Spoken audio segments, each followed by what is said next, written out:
Your heart rate just went up. You didn't choose that. Something in the room shifted. A sound, a shadow, a light that flickered and died, and your body responded before your mind could form a single thought. That's not anxiety.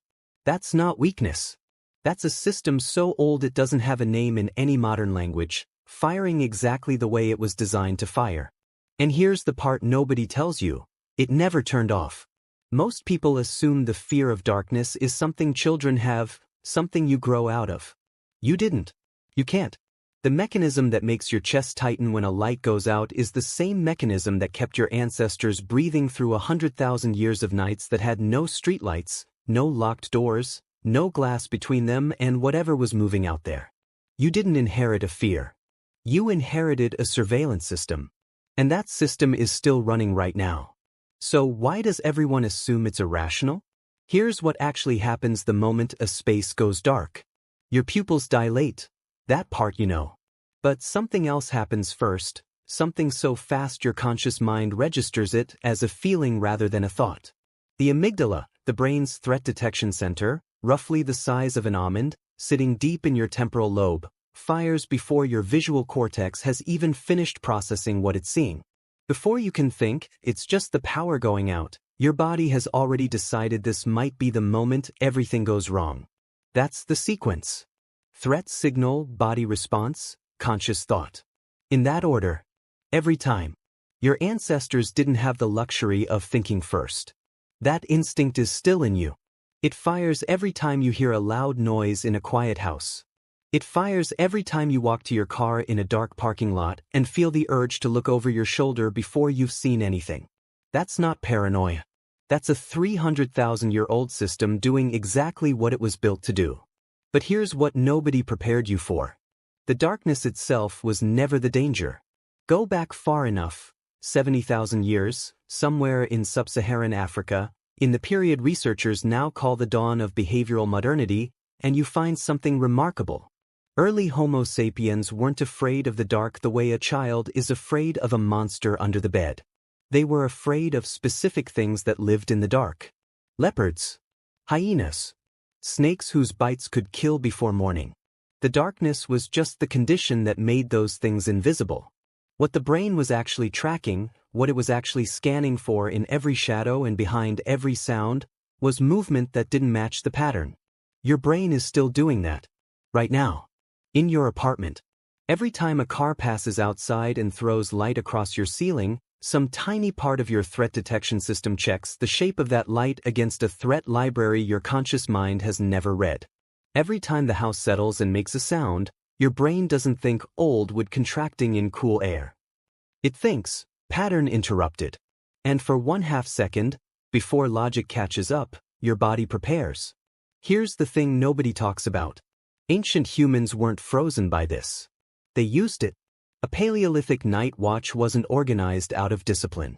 It was organized because darkness naturally heightens the human nervous system. Hearing sharpens. Peripheral vision activates. Breathing slows. The body goes from a rest state into what sleep researchers now call hypervigilant arousal, a light, scanning sleep that isn't really sleep at all. Your ancestors weren't restless sleepers. They were sentinels. You've done this. You've lain in a dark room and felt your hearing go strange, quieter and more precise at the same time. You've heard a sound you couldn't identify and felt your whole body go still, holding breath you didn't consciously decide to hold. That's not insomnia. That's a sentinel coming online. The skeptic in you wants to say, sure, but that was real danger. This isn't. Here's the pivot. The brain cannot tell the difference. The amygdala does not have a setting for modern environment. It has a setting for safe and a setting for not confirmed safe. And darkness, any darkness, regardless of what you know about your own home, your own neighborhood, your own century, is, to that system, not confirmed safe. It was never confirmed safe. It has never in the history of your species been confirmed safe. And so the system stays live. It dims, but it doesn't switch off. This is why you sleep worse in an unfamiliar room. Why you wake more easily your first night somewhere new. Why hotels, despite being perfectly secure, feel lighter to sleep in, you're scanning. The system doesn't care about your credit card or the deadbolt on the door. It cares about pattern recognition, and a new space has no pattern yet.